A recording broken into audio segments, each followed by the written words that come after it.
मोदी जी ने पकड़ लिया कि रजाकारों ने आपके परिवार के साथ क्या किया। तो मुझे लगता है कि जो दोनों सवाल आपने पूछे वो जुड़कर जो महाराष्ट्र का 23 तारीख का परिणाम आएगा उसका एक संकेत साफ साफ देता है। के शर्मा जी, आपके लिए ये कहा जा रहा है कि ये दो मुद्दे बार बार, और ये जो अग्रेशन दिख रहा है देवेंद्र फडणवीस का, वो इसलिए दिख रहा है क्योंकि आप पूरी ताकत झोंक देनी है, क्योंकि अभी भी मसला 50-50 का है। तो वो पूरी ताकत कैसे झोंकी जाए, वो इस तरीके से झोंक दी जाए। आप पर बार बार उद्धव ठाकरे भी आरोप लगा रहे हैं, कांग्रेस भी आरोप लगा रही है कि इसीलिए आप हिंदू मुसलमान पर आ गए हैं, अग्रेशन पर आ गए हैं।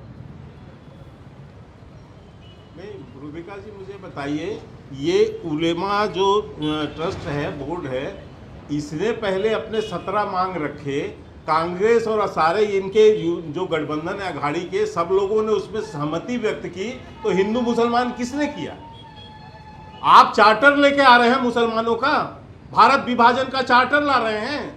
आप 10% आरक्षण की बात कह रहे हैं, हम एग्रेशन न करें। किसका बाप काट के आरक्षण देंगे? ओबीसी का काटेंगे, दलितों का काटेंगे, कि आप जो है आदिवासियों का काटेंगे? आप किसका काट के मुसलमानों को 10% देंगे आरक्षण?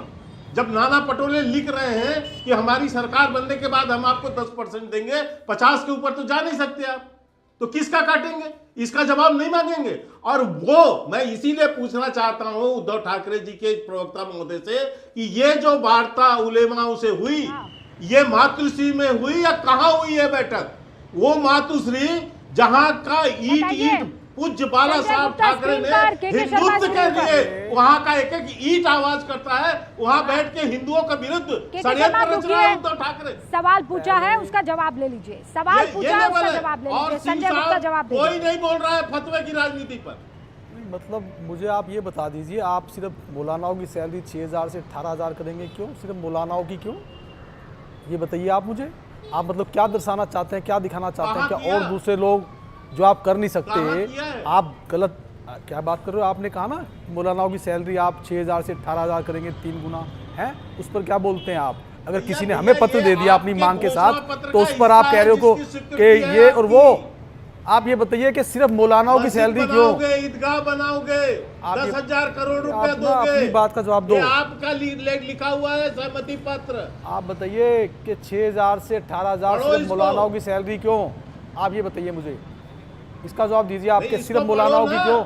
और बाकी जो लोग हैं, और बाकी कोई नहीं है क्या इस देश में? उनकी कितनी सैलरी करेंगे आप? तो 17 मांगों दूसरे का धर्म के लोग नहीं है क्या? कर रहे हो? इस चिट्ठी को छोड़िए, आप अपनी बताइए पहले। आप इस पर चर्चा तब करेंगे जब हमारी कोई प्रतिक्रिया होगी। राजनीति का क्यों हो गया? ये फतवा जारी किया गया, ये नहीं, फतवा पर मुझे किस एक चीज सवाल का पूछना है अभी। ये बताओ हमें। के शर्मा जी, एक तो अगर 18,000 रुपए आपने की है सैलरी, तो भाई मैं तो मुबारकबाद देती हूँ। की नहीं है, ये सिर्फ अनाउंसमेंट है। अगर की नहीं है, जो हो ही नहीं सकती। हाँ, अब आप ये कह रहे हैं अनाउंसमेंट है। चलिए, अनाउंसमेंट है। अच्छा कह रहे हैं अनाउंसमेंट है। ओके, अनाउंसमेंट है। तो इसका मतलब तो इस लिहाज से ये लोग मुसलमानों की तरक्की के लिए काम कर रहे हैं। उलेमाओं को ये लोग पैसा दे रहे हैं। तो अगर उलेमाओं को पैसा दे रहे हैं तो सबका साथ, सबका विकास, सबका विश्वास सही साबित हो रहा है। या तो ये लोग आदेश देते हैं कि सारे मौलाना जो हैं वो महाराज छोड़कर भाग जाए, है ना? उल्टा आप कह रहे हैं कि 18,000 उनकी सैलरी करने का वादा कर रहे हैं। तो फिर कौन सा वाला आपका जो आरोप है सही है? मतलब ये बीजेपी मुसलमानों के खिलाफ है, करे तो बीजेपी उलेमाओं के साथ हम है। कोई बात कहें या हमारे पास कोई पत्र आए तो करैक्टर ढीला, मतलब किस तरह की बातें करते हैं? आपसे किसी ने ये नहीं कहा कि आप रासलीला कर रहे हैं, कि अत्याचार कर रहे हैं, कि भ्रष्टाचार कर रहे हैं। आपसे सवाल पूछा, उसका जवाब देने में आप कतरा रहे हैं। मैंने आपसे ये थोड़ी कहा कि 10% मुसलमानों को आरक्षण देना सही है कि गलत है। मैंने तो आपसे पूछा क्या आप दे रहे हैं? आप ही डर रहे हैं जवाब देने से। अरे डंके की चोट पे बोलिए ना, हमने किया है, वादा देंगे। जब क्यों तक डर रहे हमारी हैं? पार्टी के प्रमुख इस पर कोई भी बयान नहीं देते, तब तक मैं किसी बात को कैसे कह सकता हूँ? कांग्रेस अलग पॉलिटिकल पार्टी है, एनसीपी अलग पॉलिटिकल पार्टी है, उनका अपना मैनिफेस्टो है। हमारे जो मैनिफेस्टो है उसके अंदर विकास की बातें सारी आप दिखा रहे हैं कि हम महिलाओं के लिए क्या करेंगे, महंगाई पे क्या करेंगे और किस चीज पे क्या करेंगे। हमारा मैनिफेस्टो क्लियर है। एक सेकंड कान खोलकर सुनिए। नहीं, आप गड़बड़ कर रहे हैं। के शर्मा, जरा वो पन्ना एक बार फिर से आप बताएंगे, और ये कौन सा पन्ना है? दर्शकों को क्लियरली बताइए कौन सा पन्ना है ये जो आप बता रहे हैं 16 पॉइंट पढ़ के। चिट्ठी तो चिट्ठी होती है। देखिए, ऑल इंडिया ऑल इंडिया उलेमा बोर्ड महाराष्ट्र, ये ठीक पहले है। देख लीजिए भैया, थोड़ा ये चिट्ठी close आप कर कई दो। दिनों से दिखा रहे ठीक हैं। है, इसके सेकेंड नंबर पेज पर, ये सेकेंड नंबर पेज पे 16वां पॉइंट है, इस 16वां पॉइंट को पढ़ लीजिए।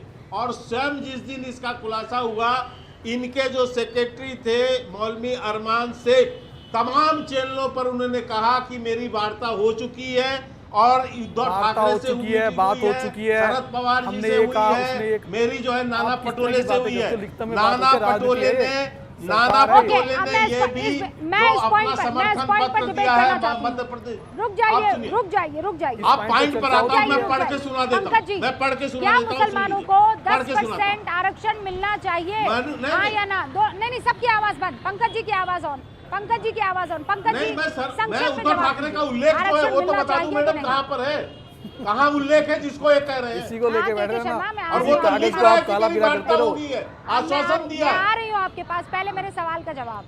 बाकी सबकी आवाज डाउन। पहले पंकज जी बताइए, मुसलमानों को 10% आरक्षण महाराष्ट्र की राजनीति में जो इस वक्त बातें चल रही है, मिलना चाहिए कि नहीं? देखिए, मेरी व्यक्तिगत राय तो ये है कि आरक्षण का आधार सिर्फ आर्थिक होना चाहिए, आरक्षण का कोई और आधार नहीं होना चाहिए, ये मेरी व्यक्तिगत राय है।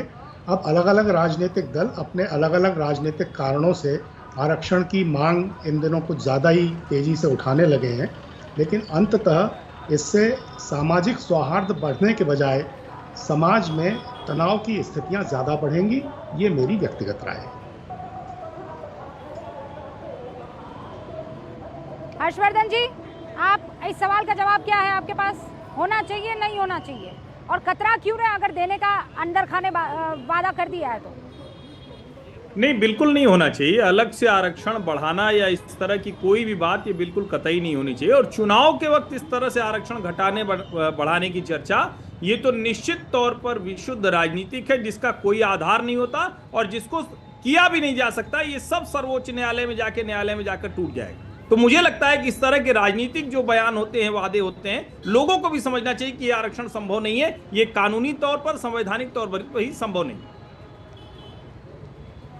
ओके, सतीश केसिंग साहब 30 सेकंड में बताइए, आरक्षण पर आपकी क्या राय?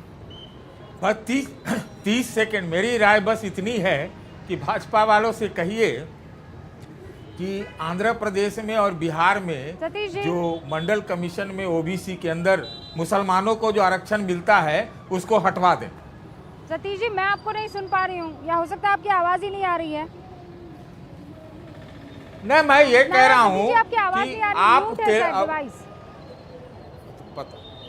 कहे डिवाइस म्यूट है भाई, हमारे तरफ से क्यों डिवाइस म्यूट ना, सतीश जी की म्यूट आवाज है? नहीं आ रही, आवाज ठीक करवाते हैं, हमारी उसके तरफ बाद से तो कोई जाते हैं दिक्कत- उनके पास। बृजमोहन जी, ये मराठा आरक्षण, मुस्लिम आरक्षण, महाराष्ट्र में आरक्षण की राजनीति, ये आपको ठीक लगती है क्या?